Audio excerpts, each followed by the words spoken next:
Bon, alors en ce moment, tout le monde parle du fameux ChatGPT, ce chatbot aux performances assez impressionnantes, pour un chatbot du moins. Et aujourd'hui, nous allons nous poser la question que se pose votre oncle conspi sur Facebook. Qui est derrière ChatGPT? Qui sont ces gens? Quels sont leurs réseaux? Quelles sont leurs sombres motivations? Eh bien, il se trouve que tout cela est expliqué dans un petit article qui est sorti récemment, lien dans la description.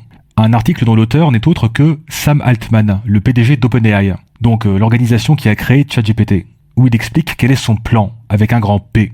Et si j'en parle ici, c'est parce que ce n'est pas le genre de plan ordinaire d'une grosse entreprise de la Silicon Valley. Genre créer des voitures volantes, guérir le cancer ou résoudre la crise énergétique. Non, là on ne parle pas de petits projets simplistes et futiles de ce genre. La mission d'OpenAI, d'après son PDG, c'est créer une intelligence artificielle générale. C'est-à-dire, en gros, une intelligence artificielle capable de faire tout ce qu'un humain est capable de faire. Notamment de la recherche en intelligence artificielle, si vous voyez où je veux en venir. Sam Altman considère qu'il y a tellement d'enjeux dans la création d'une telle intelligence artificielle générale que quelqu'un va forcément la créer à un moment donné, et donc autant que ce soit eux, vu que chez OpenAI, on est gentil et bien intentionné. Source, OpenAI. Oui, cette manière de raisonner est assez problématique, mais on y reviendra tout à l'heure. Mais il considère également qu'une telle intelligence artificielle générale serait potentiellement très dangereuse, si les objectifs qu'elle cherche à accomplir ne sont pas alignés avec nos objectifs. Bon, là, on est en plein dans les thèses développées dans le livre Super Intelligence de Nick Bostrom. Un livre auquel on peut faire beaucoup de critiques, mais qui a au moins le mérite de soulever des questions intéressantes. Notamment l'idée que aligner une potentielle intelligence artificielle générale avec nos valeurs, c'est beaucoup plus difficile qu'on ne le croit, à première vue. Et pour aller dans son sens, on peut noter qu'on n'arrive déjà pas à aligner le système de recommandation de YouTube ou de TikTok avec les intérêts de la société. Et que même ça, si on y réfléchit plus de 5 minutes, c'est déjà un problème extrêmement complexe. Si le sujet vous intéresse, je vous renvoie vers le livre Le fabuleux chantier, lien dans la description. Et donc, Sam Altman est conscient de ce problème, d'où son plan avec un grand P. Attention, vous êtes prêts? Son plan, c'est relâcher dans la nature des intelligences artificielles de plus en plus puissantes et sophistiquées, afin de forcer la société à s'y adapter, et ainsi permettre une transition plus progressive vers l'intelligence artificielle générale. Ouais, donc en gros, si on prend un enfant en train de jouer dans sa chambre, là, et qu'on l'envoie direct faire la guerre dans les tranchées, il risque de ne pas tenir le choc. Et donc, pour l'habituer progressivement à la violence, eh bien, on va déjà, dans un premier temps, le placer dans une famille d'accueil avec des parents violents et sadiques, afin de l'endurcir à la vie, ce petit merdeux. Oui, cette analogie n'est pas très charitable, mais c'est volontaire.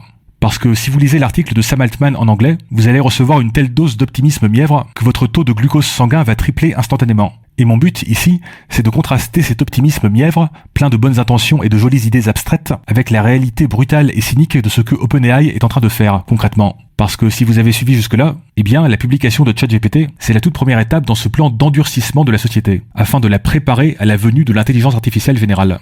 Et à en croire Sam Altman, c'est à peu près aussi bénin et inoffensif qu'une dose de vaccin, qui viserait à stimuler notre système immunitaire. En gros, il s'agit juste de pousser gentiment la société à se demander collectivement ce qu'elle souhaite, par rapport à ces histoires d'intelligence artificielle, là, et à mettre progressivement en place les structures et les institutions nécessaires pour encadrer cela, afin que les choses se passent tout en douceur. Ouais, donc, comme ce que nous avons fait suite au Covid-19, donc, nous avons mis en place des structures internationales très solides et très bien financées, afin d'être beaucoup mieux préparés à la prochaine pandémie. Non, je rigole. Honnêtement, si on me demandait à quel point on est mieux préparé à la prochaine pandémie, après plus de 3 ans de Covid, j'aurais envie de répondre quelque chose entre à peine mieux et pas du tout. Et j'espère que vous commencez à voir le problème.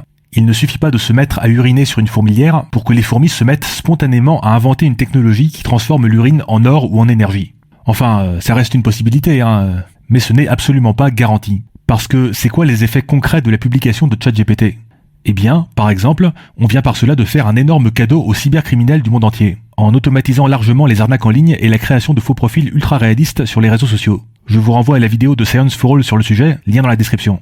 C'est également un formidable cadeau aux saboteurs de démocratie, qui ont à présent un outil de propagande surpuissant. De la propagande qui peut s'adapter automatiquement au profil de chaque individu ciblé. On entre dans l'ère de la désinformation de masse ultra personnalisée. Et ce genre de considération est totalement absente de l'article de Sam Altman. Enfin, si, il mentionne vaguement d'éventuels risques de disruption sociale auxquels il faudra être attentif, mais à l'écouter, cela concerne uniquement des intelligences artificielles beaucoup plus sophistiquées que ChatGPT, qui n'existent pas encore à l'heure actuelle, alors que ces problèmes se posent dès aujourd'hui. Et pour le moment, la société y réagit avec autant de sérieux et de maturité que pour la crise du Covid. Ouais, donc la fameuse petite perturbation qui pousse la société à s'adapter progressivement, en pratique, c'est pas trop ça. Enfin, si, la société va s'adapter, bien entendu, mais elle va probablement s'y adapter en mode David Goodenough, comme elle l'a fait pour le Covid. Ouais, bof, il y a des gens qui meurent, mais c'est la vie après tout. Ce qui est aux antipodes de la vision idéaliste de Sam Altman. Donc l'idée d'une adaptation progressive et harmonieuse. Enfin, peut-être que Sam Altman ne pense pas que ce sera une adaptation harmonieuse au fond. Peut-être qu'il pense que ce sera une adaptation brutale et saignante. Mais si c'est le cas, pourquoi parles-tu de tout ça de manière aussi mièvre et optimiste, Sam? C'est au mieux de l'inconscience, au pire de la malhonnêteté. Alors certes, Sam Altman est loin d'être entièrement optimiste dans son article, mais ses inquiétudes concernent quasi exclusivement le risque de créer l'équivalent de Skynet dans Terminator, en gros. Les impacts sociaux à court terme, ce sont des trivialités sans importance lorsqu'on pense à des échelles cosmiques, ma bonne dame. On en revient au problème de l'idéologie long-termiste, abordée dans une précédente vidéo, lien dans la description, qui est quand même en large partie une idéologie pour technomilliardaires mégalos dans sa tour d'ivoire, qui se pense à l'abri des problèmes du monde, à tort ou à raison. Mais même en admettant que ces problèmes sociaux sont des trivialités sans importance, et que seul le risque Skynet doit mobiliser notre attention, j'ai envie de dire, vu la légèreté avec laquelle ils traitent les disruptions sociales à court terme, quelle confiance dois-je avoir en leur capacité à gérer correctement le risque Skynet, entre guillemets. Je ne suis pas du tout confiant, pour le moment.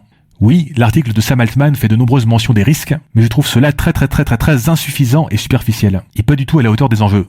Et le plus ironique dans tout ça, c'est que l'un des principaux risques évoqués, c'est celui d'une course effrénée à la performance de l'IA, entre de multiples acteurs privés ou étatiques. Une course à la performance qui se ferait au détriment des considérations de sécurité. Et c'est précisément OpenAI qui a déclenché la plus grosse course à l'IA à ce jour. À présent, tout le monde veut développer son équivalent de ChatGPT, par peur d'être largué et laissé sur le bord de la route. Il y a des annonces quasi quotidiennes en ce sens.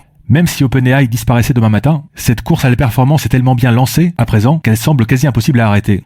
Ouais, franchement, merci OpenAI, qu'est-ce qu'on ferait sans des gens comme vous qui se soucient de la sécurité de l'IA? Ici, il y a vraiment un côté pompier pyromane, que ce soit conscient ou non. On considère qu'une potentielle technologie est risquée, donc on a peur que d'autres la créent avant nous, donc on se dépêche de la créer très vite avant tout le monde, quitte à faire passer la sécurité au 3e ou au 4e plan. Une magnifique prophétie autoréalisatrice, donc. On pourrait faire un parallèle avec la course à l'arme atomique à la fin du XXe siècle, sauf que là, d'une certaine manière, c'est pire. Parce que dans le cas de l'arme atomique, ce qui nous sauve, entre guillemets, c'est le fait qu'il y a une très grosse barrière psychologique qui nous dissuade de faire le premier usage de l'arme atomique. Parce que chacun se dit que, dès qu'une première arme atomique sera utilisée, il y aura une réplique, puis un emballement général, et ce sera la fin des haricots. Mais dans le cas de l'IA, cette analogie ne fonctionne pas, vu que chaque nouveau modèle d'IA est immédiatement déployé et largement utilisé. Donc, on a la même course à la performance effrénée et paranoïaque que pour l'arme atomique, mais sans même avoir le fameux équilibre de la terreur, qui nous a préservé de l'annihilation nucléaire jusqu'à présent.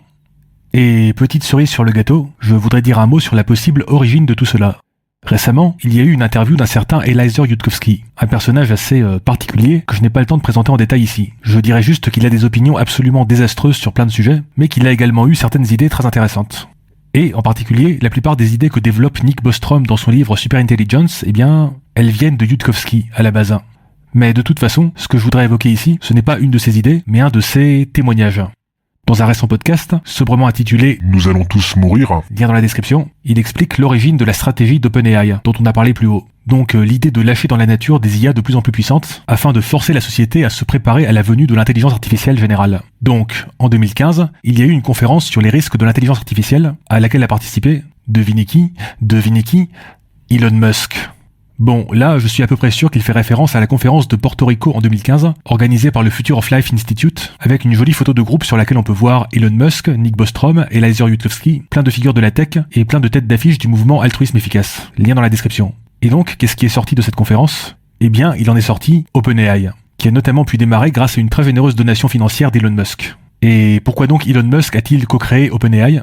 Eh bien, d'après Yudkowsky, parce qu'il en avait marre que tous ses amis de la tech le traitent de luddite. Donc de technophobe primaire. En effet, en 2015, Elon Musk faisait régulièrement part de ses inquiétudes face à la perspective d'une intelligence artificielle générale. Pour les mêmes raisons que Bostrom et Yudkowsky, en gros, mais en version ultra simplifiée pour enfants de 8 ans.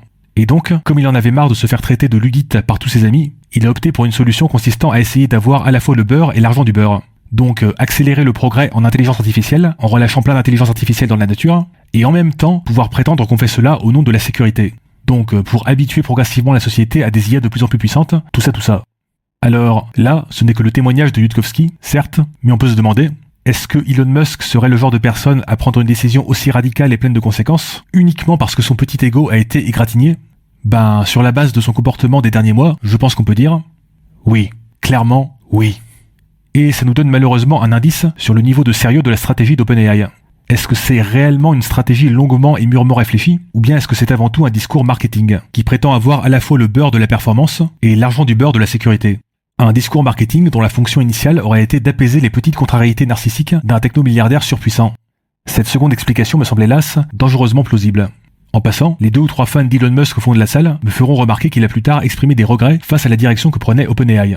Mais si vous vous demandiez pourquoi, eh bien, on a aujourd'hui la réponse. C'est parce qu'il trouve que ChatGPT est trop woke, trop politiquement correct. Bref, que le peu d'efforts mis en place pour limiter ces dérives, c'est encore trop, ce n'est pas assez free speech à son goût. Et il a donc décidé de lancer sa propre alternative à ChatGPT, qui est bien parti pour être Tightwits sous stéroïdes. Lien dans la description. Voilà. Et donc, pour en revenir à la question, peut-on faire confiance à OpenAI pour nous guider vers un futur radieux de façon prudente et responsable, comme nous le promet l'article de Sam Altman? Avec tout ça, j'ai envie de répondre, non.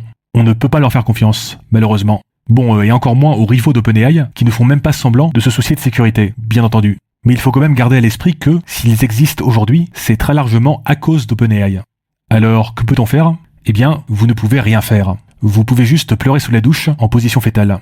Non, plus sérieusement, il y a des choses à faire, même si c'est un peu David contre Goliath, là.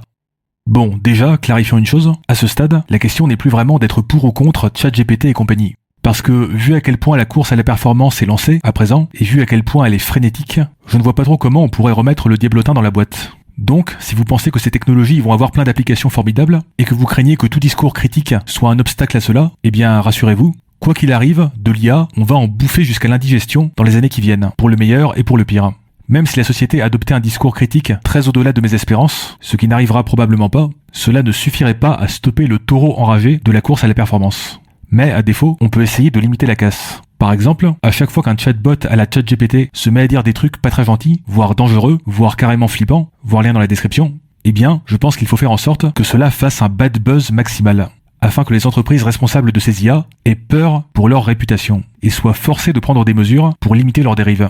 On peut également parler de tous les risques sociaux à court terme qu'elles essayent de glisser sous le tapis, comme le fait très bien la chaîne Science for All, par exemple, lien dans la description. On peut pointer du doigt les énormes insuffisances de leur stratégie de sécurité et le bullshit de leur communication marketing. Donc, par exemple, que ces IA vont empowerer les gens et la démocratie, comme ça, magiquement. Vous pouvez vous amuser à relever toutes les formules bullshit de ce genre dans l'article de Sam Altman. Par contre, n'en faites pas un jeu à boire, ça risquerait d'être dangereux. Et par-dessus tout, rejetez explicitement le message subliminal qu'il y a derrière toute cette communication, à savoir, regardez, nous, OpenAI, nous sommes gentils, nous sommes sérieux, nous sommes responsables, et donc, nous n'avons pas besoin d'être régulés ou tenus responsables pour nos actions. Oui, bien sûr, il faut des régulations, mais surtout pour les autres, hein. Nous sommes gentils, nous sommes sérieux, nous sommes responsables. Donc, faites seulement les régulations que nous vous suggérons. Il y a un parallèle évident à faire avec le greenwashing des entreprises du pétrole, qui dépensent des centaines de millions en communication publique, pour nous amener à penser qu'elles sont suffisamment responsables pour s'auto-réguler toutes seules comme des grandes. Non. Pour prendre un exemple plus spécifique, cela fait également penser à l'affaire Sam Bankman-Fried, le plus grand escroc des crypto-monnaies à ce jour, qui, avant de se faire prendre la main dans le sac, faisait énormément de lobbying à Washington, pour que l'on adopte une manière bien précise de réguler les crypto-monnaies, une manière qui l'arrange, qui va dans le sens de ses intérêts. Et similairement, pourrait-on faire confiance à OpenAI lorsqu'ils se mettront à suggérer telle ou telle régulation bien précise, en réaction au chaos qu'ils ont délibérément créé en relâchant des modèles d'IA dans la jungle? Non, il ne faudra pas leur faire confiance. Il faudra réguler, oui, absolument, mais pas selon leurs termes. Et il faudra être extrêmement méfiant et suspicieux face aux régulations qu'ils vont suggérer, comme nous le sommes face au lobbying de l'industrie du pétrole, du tabac ou du sucre. En particulier, il faudra faire très attention à ne pas nous laisser divertir par le côté cool et sympa de toutes ces applications, ce cool washing, qui pourrait nous amener à croire que ces entreprises sont fondamentalement différentes des lobbies du pétrole, du tabac ou du sucre. Et en faisant tout cela, ironiquement, on se rapprochera bien davantage de l'objectif qu'OpenAI prétend poursuivre, à savoir pousser la société à s'adapter du mieux qu'elle peut à cette nouvelle réalité de l'intelligence artificielle, mais d'une manière qui va dans le sens de l'intérêt du plus grand nombre, pas juste de quelques techno-milliardaires qui prétendent être efficacement altruistes, mais sont surtout mus par leurs propres fantasmes mégalomaniaques, quitte à prendre des risques inconsidérés. Alors, que pensez-vous de tout ça? N'hésitez pas à le dire en commentaire.